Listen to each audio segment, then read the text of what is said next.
Hey YouTube, Zukan Shobi here with the review of the Pokemon Zukan Black and White Set 2. So, this was the second set released, obviously, and consisted of 5 new capsules. We have the Serperior line, the Darmanitan line, the Cincinno line, the Excadrill line, and the Unfeazant line. So we'll go ahead and take a look at these one by one once we get started. I would just like to say these are Japanese capsule gashapon toys that are available in the gashapon machines in Japan, obviously. And they retail for about 300 to 500 yen a piece. I'm not sure about the exact number, but somewhere around there, like most gashapon toys. These aren't available anywhere in the United States. They're strictly Japan only, as far as I'm aware. So in order to get these, you're going to need to go through a middleman service and hit up Yahoo Japan Auctions. That's really the only place I've seen that sells these. I think Big in Japan might sell them. I'm not entirely sure. I know they were selling the Waza Museum figures, but I don't know if they were selling these or not. But you can hunt around. eBay has a lot of them, but they're usually a little bit overpriced in my opinion. But you can find a good selection of Zukan figures on eBay. So anyway, enough about how to get them. Let's go ahead and take a look. So here we have the Serperior line. And just like the last review, I did glue these in. All of these figures, for the most part, are fairly loose on here. And I went ahead and glued them all in so that they would stay on the capsule. Or on the disc, rather.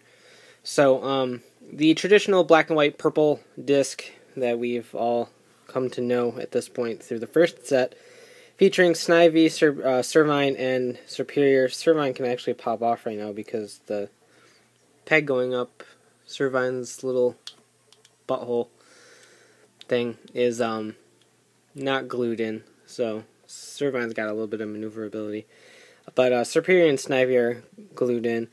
I think both of these guys, no, Snivy fits inside a little hole right there. Serperior, however, is a loose figure. You just kind of place that one wherever you want to. I thought this looked the best. I like the way it looks. It's neat. Again, the paint and detail on these figures are absolutely phenomenal. I'll just let the spin speak for itself. The fact that such small figures can be painted so well, I find absolutely incredible.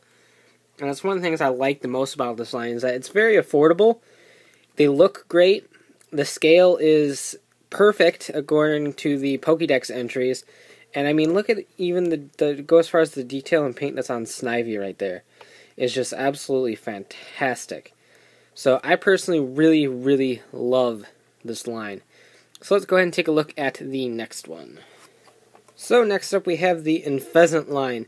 One thing that was really interesting about this release, and I haven't hunted down the other one yet, is the fact that obviously because male Unfeazant and female Unfeazant are vastly different from each other, there was actually 2 versions of this figure. One with the female and one with the male. Obviously this is the female one, as evident by the female Unfeazant. So that's a really interesting way of handling it. Instead of doing 2 different figures, you get the same figure just with the different variation to it. One isn't any rarer than the other, so keep that in mind when you're searching. Just kind of hunt down the one that you would want. Again, all of these are glued in. They just kind of sit there loosely in their little, as you can see, they got a little cutout where their belly sits. They would just sit in there. You can see Unfeazant's a little bit wobbly. Again, paint detail and sculpt on this is absolutely phenomenal. Really, really love it.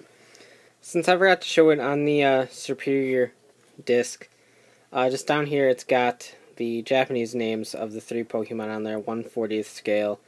And it has a number on there designating what capsule it is. This says 6, even though there's only 5 in this set, and the number 2 is missing, but that's fine. Whatever. So really awesome. Let's move on. Next up is Excadrill and Drilbur. Obviously, as you can tell, this one is a diorama disc with a nice rock motif going on in it. The cracks and the dirt, everything looks really, really cool, painted very well. Drilbur's adorable, doing his little Uchukita Drilbur pose. An Excadrill wanting to give that rock a hug. But overall, absolutely fantastic.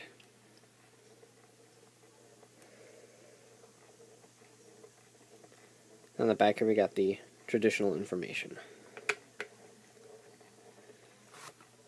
I really wish more of them came with the diorama discs. I know it kind of spaces out the production a bit with the diorama discs, but I think it overall really adds a lot to the figures by putting them in the terrain that they would be used to. Like Drilbur's half in the ground, which I think is really neat. But yeah, I think it looks absolutely fantastic. Though Drilbur's eyes are kind of buggy, but that's fine. And next up is the Darmanitan family. As you can see, the two modes of Darmanitan are fighting for space on this disc. In fact, his hand's kind of hanging off there. But I did manage to fit them all on there. Again, Darumaka's hung in there by a peg. The other two are loose figures. You can alternatively decide to pose one or the other on here and leave a lot of extra room, but I wanted to just dump them all on here. And it shows the two people in this one, 1/40th scale, capsule 4. Again, awesome paint, awesome details. The fact that these small gashapon figures are painted better than some of the toys that we get here, I find absolutely incredible. But that's Japan for you, making some pretty stellar toys. So really awesome. I do love Darmanitan. His big goofy smile. Then finally we have Cincinno and Mincinno in a diorama disc with the nice rock and the shrubs and the grass and all of that fun stuff. I didn't realize Cincinno's hair was that long, but that's pretty stellar. I'd love to see that thing try to wisp its way through the field without getting eaten by something, but really cool. Lots of molded in detail on the grass and stuff too. Kind of adorable, though Cincinno's face is kind of covered up by that one shrub. Information on the bottom. Overall, just a really nice little thin diorama. They're not very tall, so it's very compact. So overall, set 2 is just as great as set 1.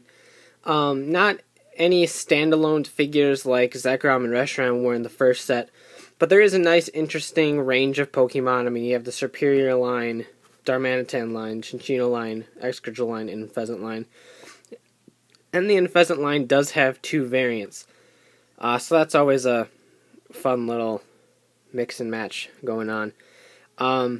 There are some sets I've seen in Yahoo Japan that include both of the Unfeazant, but I've never seen one that wasn't marked on which Unfeazant it was.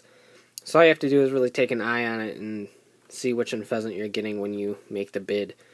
But absolutely fantastic. If you're a fan of any of the Pokemon in this set, either hunt down that individual capsule or pick up the set, whatever works best for you.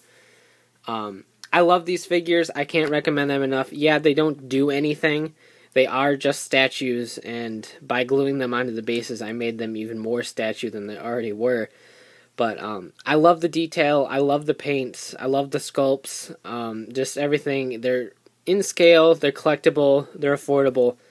So I can't help but recommend the Zukan line to Pokemon fans out there that are looking for some nice little display pieces to amp their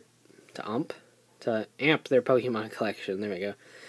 So you can check out shukanshobi.com for latest updates on my reviews and hauls, and of course check out ridertrainsandrambles.com, bringing the latest token news in the craziest way possible. Stay here and have a great one.